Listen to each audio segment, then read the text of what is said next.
Salut tout le monde, bienvenue dans ce nouvel épisode de Party Hard et aujourd'hui on va parler de sécurité au volant.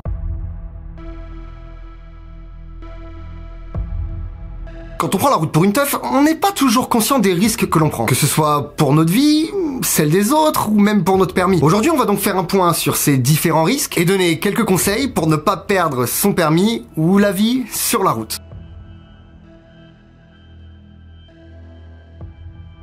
Le truc le plus évident, mais qui fait encore des morts tous les ans, c'est le risque de s'endormir au volant. C'est important d'en prendre conscience parce qu'on compte plus les accidents ou les morts en sortie de teuf ou de Technival. T'as kiffé tout le week-end devant le son, t'as peu dormi et tu peux avoir pris des prods ou de l'alcool. Et ça accentue ta fatigue au moment de prendre la route. La descente d'alcool, le cannabis, la kétamine, les opiacés, tout ça, ça provoque un état de somnolence, mais aussi des problèmes de coordination, de concentration et de temps de réaction. Attention aussi aux stimulants qui favorisent la prise de risque avec un sentiment de maîtrise qui peut te laisser croire que t'es capable de conduire alors que tu manques juste de discernement à cause des effets des prods. En plus, ces prods-là provoquent une phase de fatigue et une baisse de l'inattention pendant la redescente. Pour lutter contre la fatigue, pense à bien te reposer avant de reprendre la route. Prépare bien ta teuf, histoire d'avoir un minimum de confort pour pouvoir bien récupérer quand tu vas te reposer.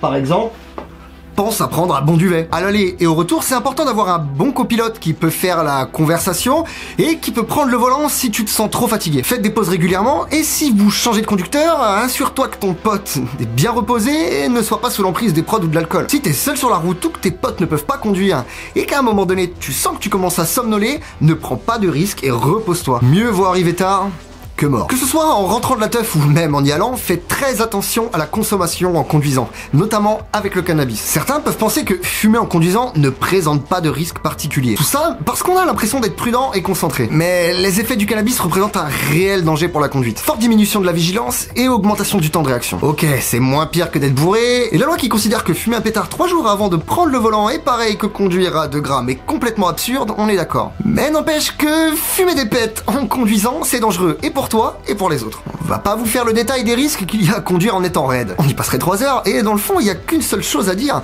Conduire en étant défoncé, c'est une mauvaise idée. Si tu as un accident, même mineur, le contrôle d'alcoolémie et le dépistage est obligatoire. Si tu es contrôlé positif à l'alcool ou aux stupéfiants, c'est une circonstance aggravante pour ton accident. Et de ce fait, ton assurance pourrait ne pas couvrir les dommages que tu as subis ou que tu auras fait. Et sans parler d'accident, on sait tous qu'un test positif, que ce soit d'alcoolémie ou de stupéfiants, ça fait très mal au permis.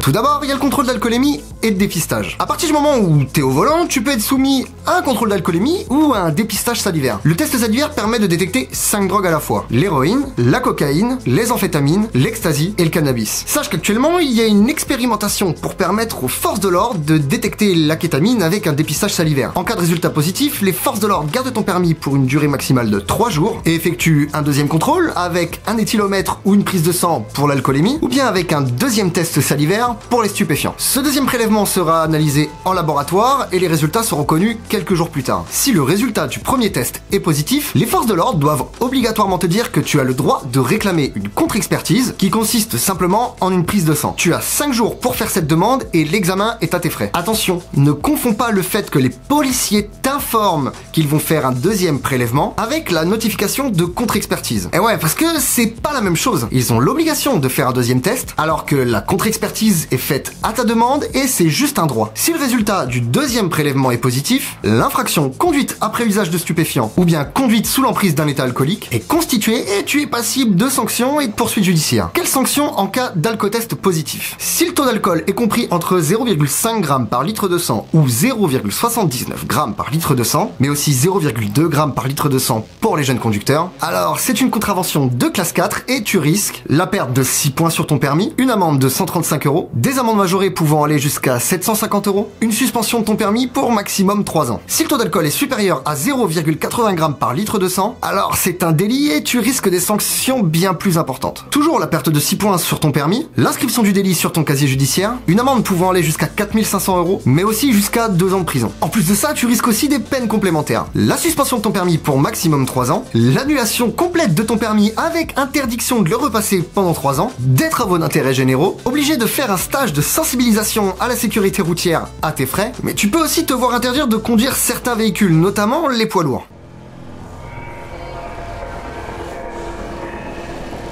Par exemple, tu peux utiliser un éthylotest avant de prendre le volant, histoire de vérifier que ton taux d'alcoolémie ne dépasse pas la limite. Si t'en as pas, tu peux en demander un au stand de RDR s'il y en a un sur la teuf. Si tu n'as vraiment aucun moyen d'avoir un éthylotest, tu peux approximativement avoir une idée de ton taux d'alcoolémie en se basant simplement sur le temps d'élimination de l'alcool. On élimine environ 0,10 g/litre par heure et en moyenne, un verre d'alcool fait monter le taux d'alcoolémie à 0,20. En théorie, il faut donc 2 heures pour éliminer un verre. Mais fais très attention car ce n'est qu'une estimation. Et ce temps d'élimination varie beaucoup en fonction du poids, du métabolisme et aussi du sexe car les femmes éliminent moins vite que les hommes. Il faut que tu saches aussi que même si c'est très important de dormir et de se reposer avant de reprendre la route, quand tu dors, ton métabolisme est au ralenti et tu élimines donc moins vite l'alcool de ton corps. Du coup, si t'as beaucoup bu avant de dormir, tu risques d'être toujours positif au moment du réveil. La dernière solution, si les gendarmes sont à la sortie de la teuf par exemple, c'est de carrément leur demander s'ils ont pas un éthylotest. Généralement, ils sont ok pour un test, mais va pas les voir 10 fois. Si t'es positif, mange un truc et retourne dormir ou danser quelques heures. Ce sera la meilleure solution pour que l'alcool s'élimine de lui-même. Pour les prods, contrairement à l'alcool, peu importe le niveau de concentration que tu as dans l'organisme, ou même que tu sois encore sous l'effet du produit ou non, le simple fait qu'il y ait des traces de stupéfiants dans ton corps suffit pour caractériser l'infraction. La durée de dépistage des produits varie en fonction de la quantité absorbée, mais par exemple, sache qu'on peut trouver des traces de cannabis dans la salive 6 à 8 heures après la consommation pour un usager occasionnel, mais jusqu'à 8 jours et parfois même plus pour un usager quotidien. Dans la prise de sang, on peut dépister le cannabis jusqu'à 1 mois après l'arrêt de la consommation pour un usager régulier. On l'a vu, la kétamine se dépiste maintenant et on peut trouver des traces jusqu'à 24 heures après la consommation, que ce soit dans la salive, le sang ou les urines. Donc en gros, si t'as pris des trucs en teuf, le mieux c'est de trouver un pote clean qui conduira à ta place. On l'a dit tout à l'heure, mais conduire sous l'emprise de stupéfiants est un délit. Ça peut être puni d'une peine allant jusqu'à 2 ans d'emprisonnement et 4 500 € d'amende. Le tout accompagné d'une perte de 6 points. Si t'es aussi sous l'emprise d'un état alcoolique, le maximum est de 3 ans d'emprisonnement et jusqu'à 9 000 € d'amende. Tu risques aussi des peines complémentaires comme la suspension de ton permis pour 3 ans maximum, l'immobilisation de ton véhicule, l'annulation pure et simple de ton permis avec interdiction de le repasser pendant 3 ans, des travaux d'intérêt généraux, un stage de sensibilisation à la sécurité routière et aux produits stupéfiants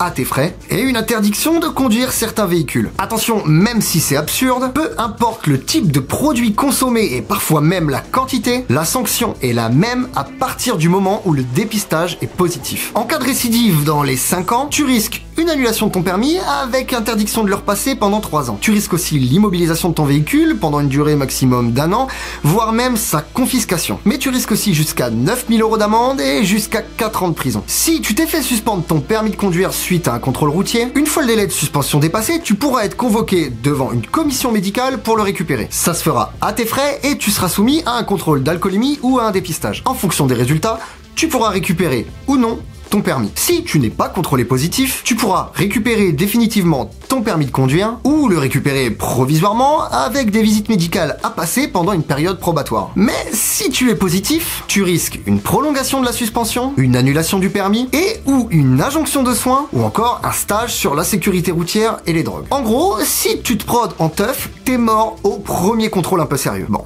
on n'est pas là pour vous dire ne vous droguez pas, blabla, c'est pas bien, c'est pas notre mission et d'autres s'en chargent très bien. Mais il n'y a qu'une seule solution pour aller en teuf peinard sans risque de perdre ton permis. C'est tout simplement de ne pas conduire en ayant consommé. Franchement, la bonne vieille technique du SAM reste la meilleure. Avec ton groupe de potes, vous tournez d'une teuf sur l'autre, à chacun son tour de conduire et celui qui prend le volant se limite à quelques verres dans la soirée, veille sur les autres et se repose avant de prendre la route. La semaine suivante, ce sera à lui ou elle de se lâcher, etc., etc. Et comme ça, zéro souci. Allez, c'est tout pour aujourd'hui. J'espère que ce nouvel épisode de Party Hard vous aura plu. Si c'est le cas, lâchez un pouce en l'air, laissez un commentaire et puis pensez à vous abonner à la chaîne pour ne plus louper aucune vidéo. Merci à tous d'avoir suivi cette vidéo. On vous donne rendez-vous très bientôt pour un nouvel épisode. C'était Ratus et Freeform.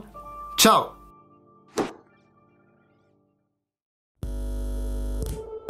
Freeform.